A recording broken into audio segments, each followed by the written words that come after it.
FS Sesh Kumar వివరాలు ఒంగోలు మామిడిపాడులో ఉన్న EVM గోదాములను FSC నిర్వహణ సంబంధించి జిల్లా కలెక్టర్ దినేష్ కుమార్ పరిశీలించారు.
బియ్యూరు 125% సియూరు 135% యూటార్ అయిపోయింది వరకు అయిపోయింది సార్. ఓకే, ఇప్పుడు ఏసీ నేను స్టార్ట్ చేశాను సార్. ఇది అయిపోయిన తర్వాత రిజర్వ్ ఉంటాయి సార్. రిజర్వ్ వచ్చేటికి మనకి 9, 7, 6 రిజర్వ్ 25% రిజర్వ్ దానిలో కరెక్ట్ ఉంటాయి సార్. ఇది కాకుండా ఎడిషనల్గా మధ్యగా ఆ రూమ్లో పెట్టి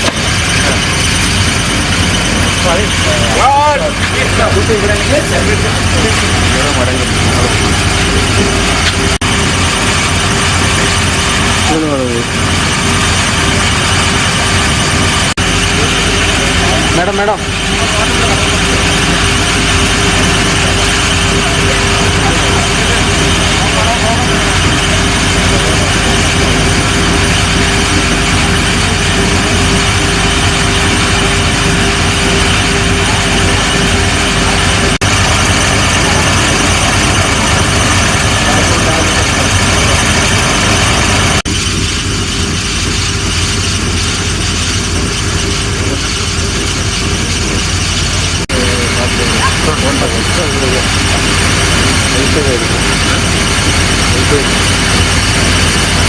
లెవెల్ చెకింగ్ ప్రక్రియ ఇవాళ 30th కూడా జరుగుతుంది.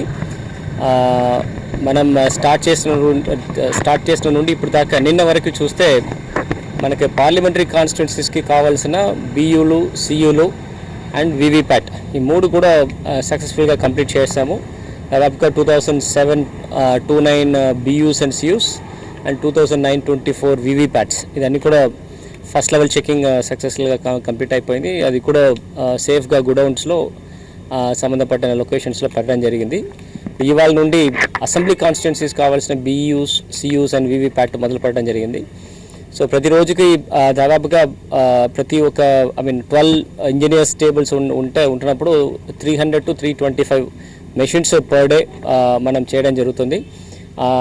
బియూ కానీ, సియూ కానీ, వివిప్యాట్ కానీ. సో ప్రతి టేబుల్ కూడా యావరేజ్గా ఒక 18 మెషిన్స్ వరకు ఒక రోజుకి చేస్తున్నారు. ఇది మంచి పద్ధతి ప్రకారము క్వాలిటేటివ్గా చేసిన వలన మనం ఈ స్పీడ్లో మనం చేయగలుగుతున్నాము.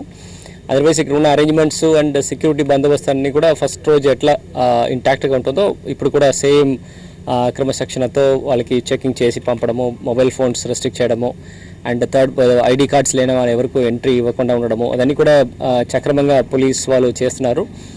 సపోర్టింగ్ స్టాఫ్ కూడా వాళ్ళు డిసిప్లిన్డ్గా వాళ్ళకి ఇచ్చిన టైంకి ఇచ్చిన డ్యూటీస్ మాత్రమే కరెక్ట్గా చేస్తున్నారు.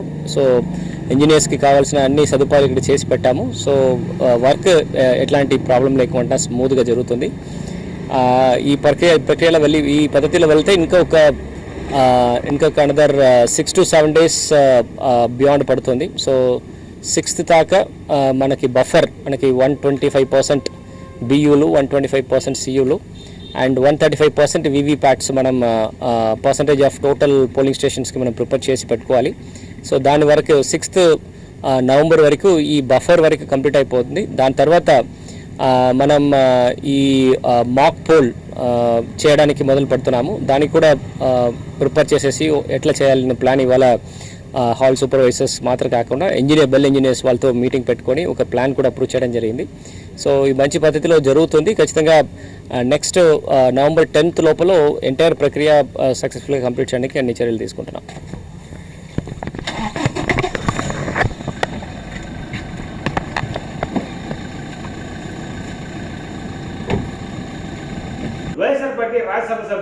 విజయసాయి రెడ్డి దగ్గుబాటి పురంధేశ్వరిపై చేసిన వ్యాఖ్యలను ఖండిస్తున్నామని, అంతేగాక వైసీపీ నాయకులు దిగజాన రాజకీయాలు చేస్తున్నారని బీజేపీ పార్టీ మీడియా ప్యానలిస్ట్ ఉన్నం నల్లి అన్నారు. స్థానిక బీజేపీ పార్టీ కార్యాలయంలో మీడియా సమస్యలో పాల్గొని మాట్లాడారు. కార్యక్రమంలో బీజేపీ జిల్లా అధికారి ప్రతినిధి బొద్దుల రాజనేయులు, దనిశెట్టి రాము, శివ తదితరులు బాగున్నారు.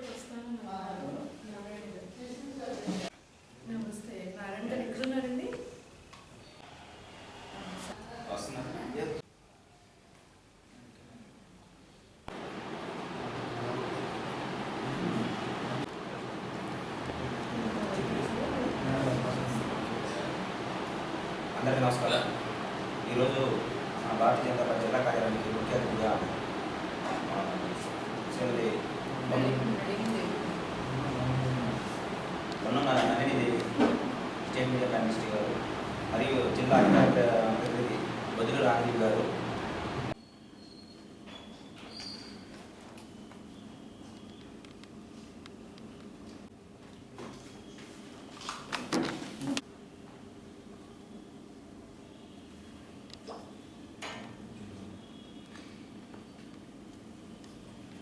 ఒంగోలు పాత్రికేయ సోదరులందరికీ నమస్కారం.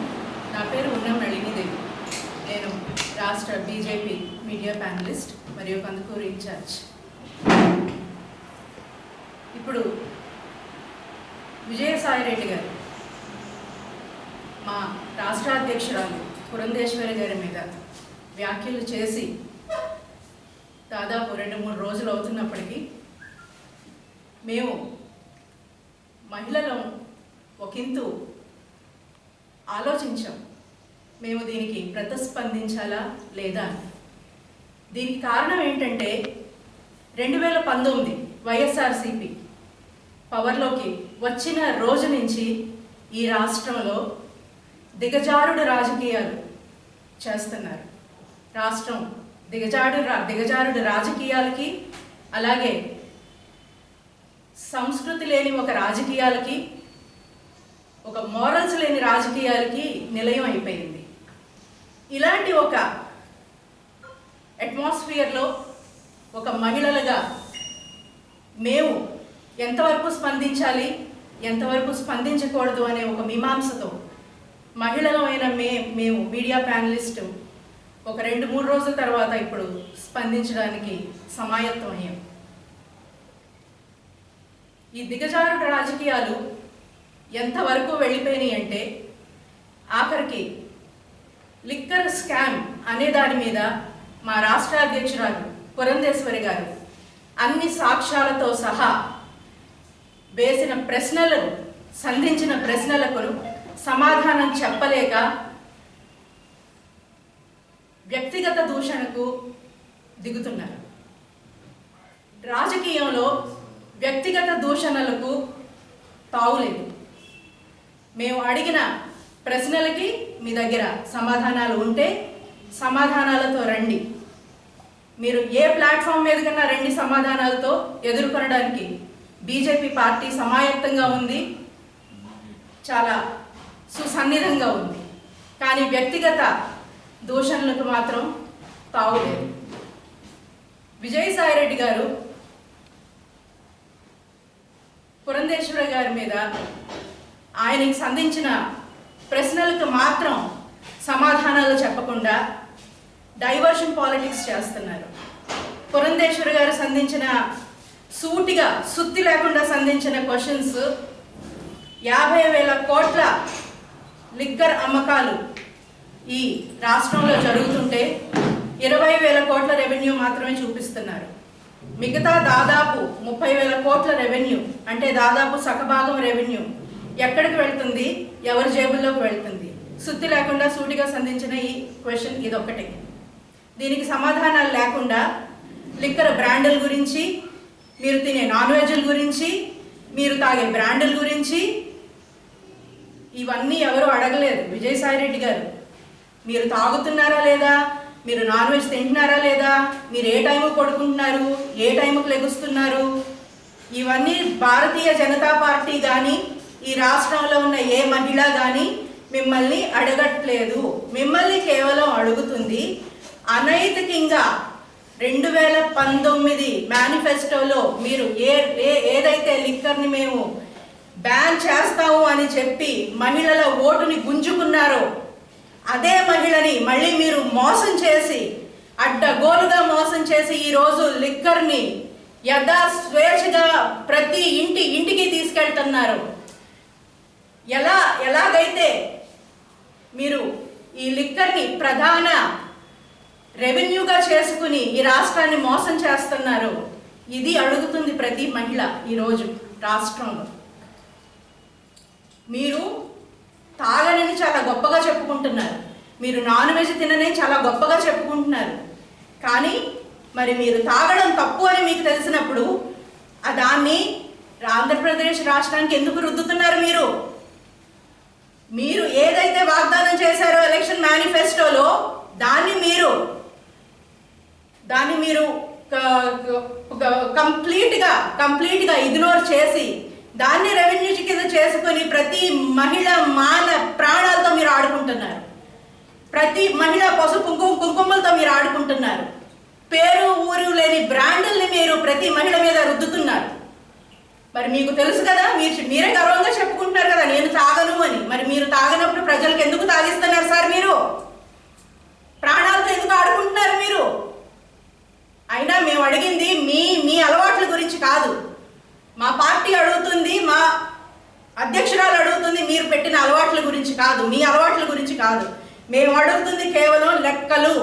ఆ లెక్కలతో ముందుకు రండి, లేకపోతే మాట్లాడడం మానేయండి. అంతేగాని దిగజారుడు రాజకీయాలకి మీరు ఆద్యం పోయకండి.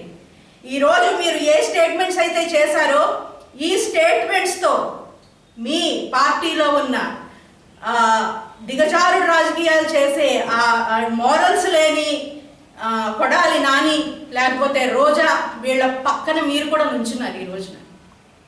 ఇంకా విజయసాయి రెడ్డి గారు అని పిలుస్తున్నామంటే అది మా సంస్కృతి, మా సంస్కారం అండి. కాబట్టి మీరు లెక్కలు ఏదైతే మేము అడిగామో క్వశ్చన్స్, సూటిగా అడుగుతున్న క్వశ్చన్స్కి సూటిగా సమాధానాలు చెప్పండి. ఇంకొకటి, మీరు కాన్స్టిట్యుయెన్సీస్ గురించి, నియోజకవర్గాల గురించి మాట్లాడారు.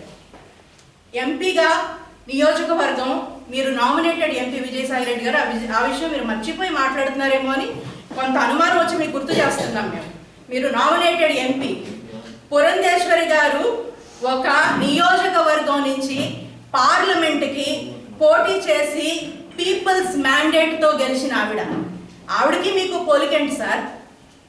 మీరు పీపుల్స్ మ్యాండేట్తో గెలిచారా? ఓట్లతో గెలిచారా?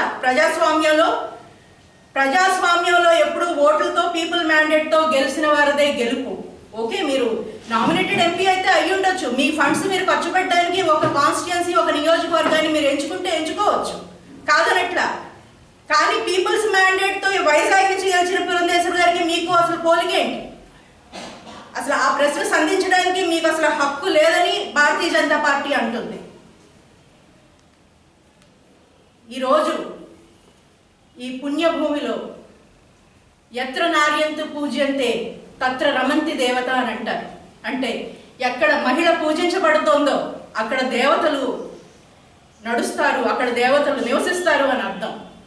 అలాంటి ఈ భూమిలో ఒక శుభకార్యం జరుగుతుంటే, అది ఒక దైవ కార్యం జరుగుతుంటే పక్కన భార్య లేకుండా ఏ దైవ కార్యం చెయ్యకూడదు అనేది పెద్దదోనల తహసీల్దార్ కార్యాలయం వద్ద రైతు వ్యవసాయ సంఘం నాయకులు మరియు సిపిఎం పార్టీ ఆధ్వర్యంలో మార్కాపురాన్ని కరువు మండలంగా ప్రకటించాలని కోరుతూ నిరసన కార్యక్రమం చేపట్టారు. ఈ కార్యక్రమంలో సిపిఎం పార్టీ డివిజన్ నాయకులు దగ్గుబాటి సోమయ్య, తిరుపతి రెడ్డి, కరువు మండలం రైతులు పాల్గొన్నారు.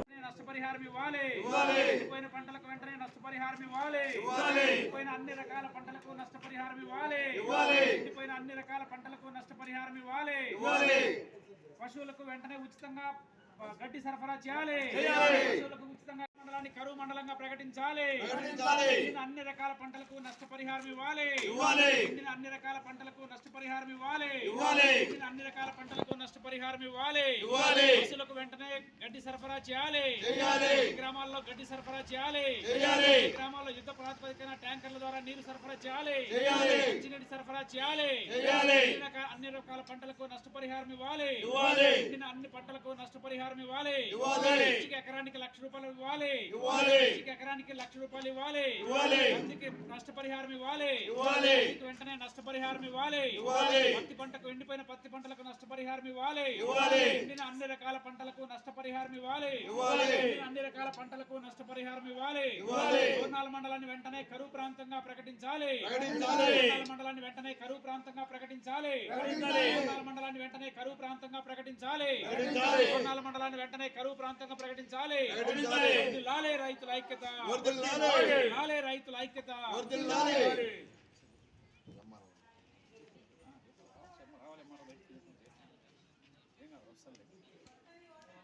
దోర్నాల మండలాన్ని కరువు మండలం ప్రకటించాలి. దోర్నాల మండలాన్ని ప్రకటించాలి. దోర్నాల మండలాన్ని ₹1,00,000 మిర్చికి ఇవ్వాలి. నష్టపరిహారం మిర్చికి ₹1,00,000 ఇవ్వాలి. పత్తి పంటకు ₹50,000 ఇవ్వాలి. పత్తికి పొగాకు ₹25,000 ఇవ్వాలి. ₹25,000 పత్తి మిరప పంట పొగాకు పశుగ్రాసము ప్రభుత్వమే సరఫరా చేయాలి. పశువులకు పశుగ్రాసము ట్యాంకర్ల ద్వారా నీళ్లు సప్లై చేయాలి. వెలుగొండ ప్రాజెక్టు పూర్తి చేయాలి. రైతుల ఐక్యత వర్ధిల్లాలి. రైతుల ఐక్యత. కరువు మండలంగా వెంటనే ధోరణాలను ప్రకటించాలి. వెంటనే కరువు మండలంగా ప్రకటించాలి. మొహల్బేల్ మేళ గోదాం నిర్వహణ పురోగతిపై జిల్లా కలెక్టర్ దినేష్ కుమార్ ఈ శాఖల అధికారులతో సమీక్ష సమావేశం నిర్వహించారు.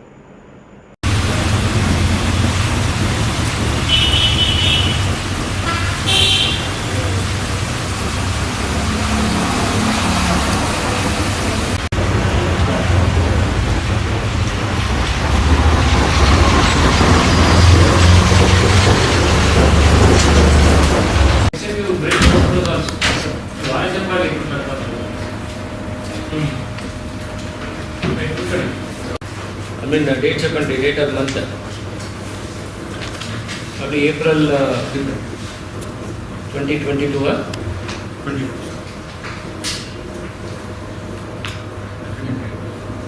వాట్ ఇస్ ఈ ప్రాజెక్ట్ పీరియడ్ ఎప్పుడు కన్స్ట్రక్షన్ ఎన్ని డ్యూరేషన్లో కట్టాలి? ఇది అగ్రిమెంట్ నెక్స్ట్ మార్చి క్లోజ్ చేయమన్నారు sir. What is agreement period ఎంత?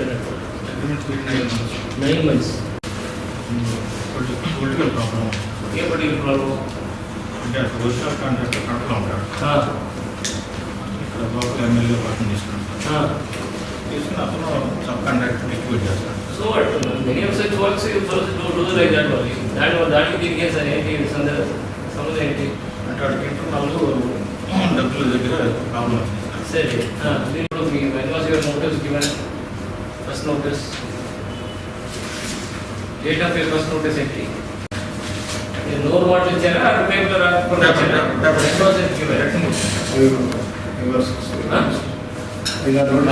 6 నోటీసులు ఇచ్చారు. SC60C కింద మార్చారు సార్ కాంట్రాక్ట్. చేయట్లేదు. బ్లాక్ లిస్టింగ్ ఎందుకు జరగాలా? మార్చేస్తారు.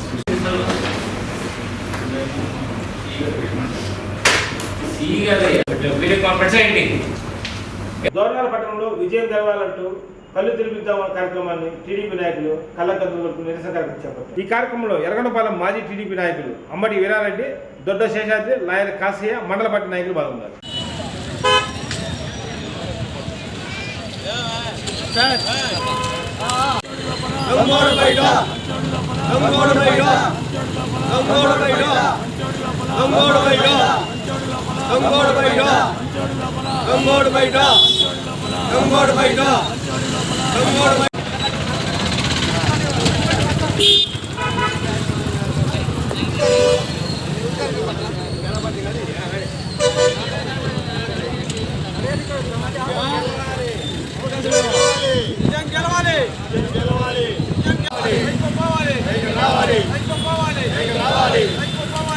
ఈ వార్తలు సమాప్తం.